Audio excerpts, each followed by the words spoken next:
So I've got a question for you. What does one generous sponsor plus one woodworking YouTuber who doesn't really have a really good attention to detail equal? Do you give up? Well, it's a tool review for the world's biggest vice. Oof. So have you heard of Vevor before?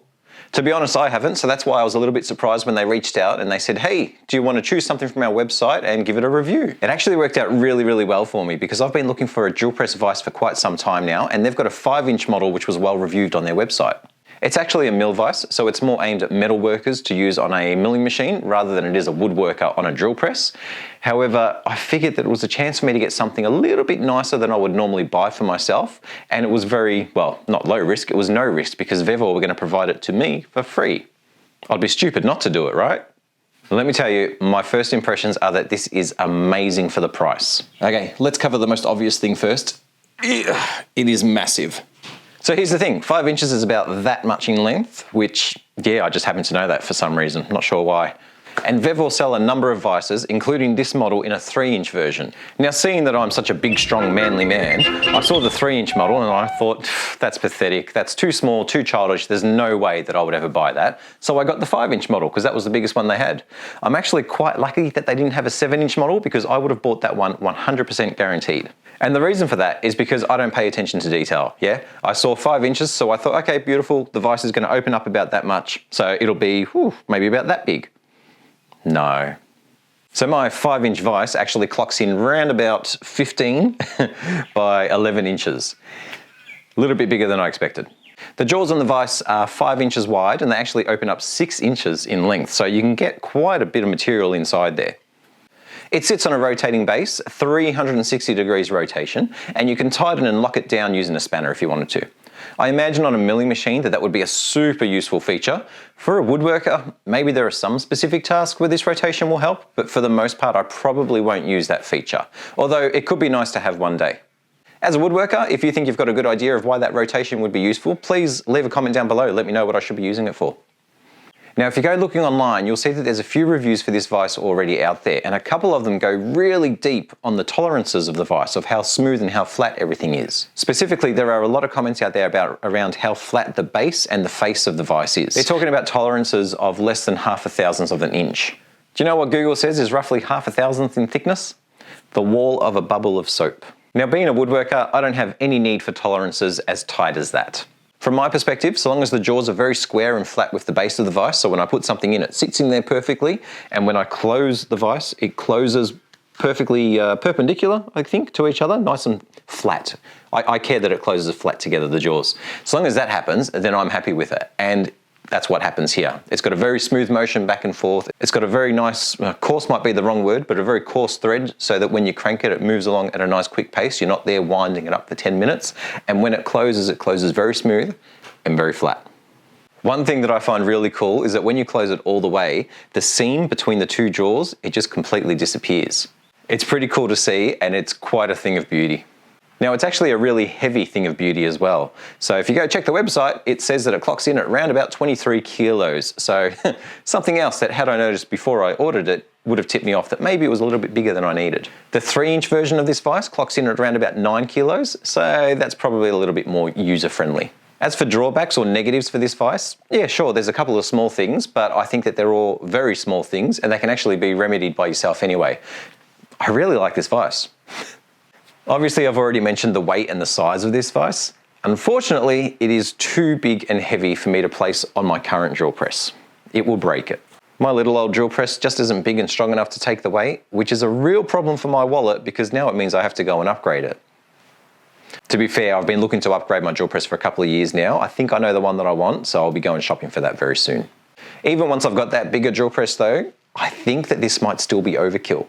Fortunately, what you can do is undo the bolts that attach it to the rotating base, and you can use it just as a standalone vise. Doing this really drops the weight down by a massive way, and it makes it a lot more functional and usable. So with a bigger drill press, yes, I'll be able to use this. It's still quite heavy though, which is probably a good thing because it means I'll never have to clamp it down on the drill press. I'll just be able to sit it there, and the weight of this, which is actually making me strain right now, I probably need to work out a little bit more. The weight of this is just going to keep everything sitting there perfectly still. It's never going to move. It's pretty cool. Oh, it's heavy. Now, another tiny drawback is the finish. So it's been milled across the top. It's very flat. We've already spoken about that. But where the top meets the side, there is a very sharp edge. If I leave it as it is, I'm going to run my hand past it one day and just completely slice through. So what I'm going to have to do is spend a little bit of time with files and sandpaper and just sort of break that edge just to make it a little bit softer. Whew, I'm actually out of breath from holding that. Okay, one sec. Now, the only reason why I haven't filed the edges of this vise just yet to get rid of those sharp parts is because for the first time in years, I lent some of my tools to someone else. Weird, huh? I've got a nice set of files which I gave to a mate to use for a little bit. I need to go get them back because it looks weird looking in my tool cabinet and not seeing them there. So the last thing that I'll probably modify is the handle. Now, there is absolutely nothing wrong with this handle. It's nice and big and strong. It feels good to hold. It's not going to break. And you can crank it from fully closed to fully open in about 15 seconds, which is a long time, but how often are you ever going to go and drill something where it's almost fully closed and then almost fully open? You're only ever normally going to go small amounts, so it's just going to be a few turns. However, I assume that seeing as this is built for a milling machine, that being able to take the handle on and off is a benefit because it means that when you put it inside the machine, sometimes you've got doors to close and the handle's not going to be sticking out the front, yeah?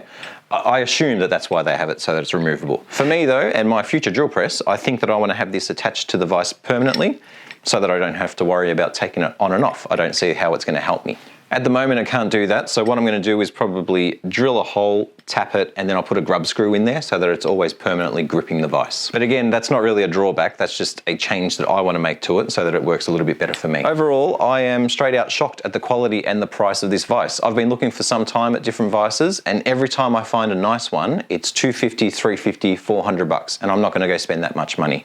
Whenever I find a cheap one, they look nice, but they're really small. Overall, I am straight out shocked at the quality and the price of this vise. As I mentioned, I didn't pay for it, so you can take my opinion with a grain of salt. But now that I've seen it and played around with it for a little bit, I definitely would say that for $144, including free shipping, it is definitely well worth it. To be perfectly honest, I think the 3-inch model would probably be even better for me, and that one's about $50 cheaper. So less than $100 and you still get a nice big meaty vise. That's pretty cool. As I mentioned earlier, I've never heard of Vevor. This is my introduction to them. While I was chatting with them, I did ask where they kept their stock. I assumed that it was, sort of like a Banggood, where you order it and then 4 months later it comes over from China. That's not the case here. They keep stock around the world, including in Australia. I ordered this and I had it in my hands 3 days later. Again, I know very little or pretty much nothing else about Vevor. So if you've had any experiences with them in the past, I would love to hear them. Leave them down below because at the moment they look good. They're not a specific woodworking supplier. They've got a huge range of goods there, so there's not a whole lot of other stuff that I think I'll grab from them to review on the channel, but I'm quite happy with this vise so far. One thing that they do have on their website is that they offer a 12-month return warranty on all of their products, so a blanket 12 months for anything that breaks or goes wrong, and there's also a 30-day return period if you don't like what you bought and you want to return it. You do have to pay shipping costs back, which is in line with most other places, I guess.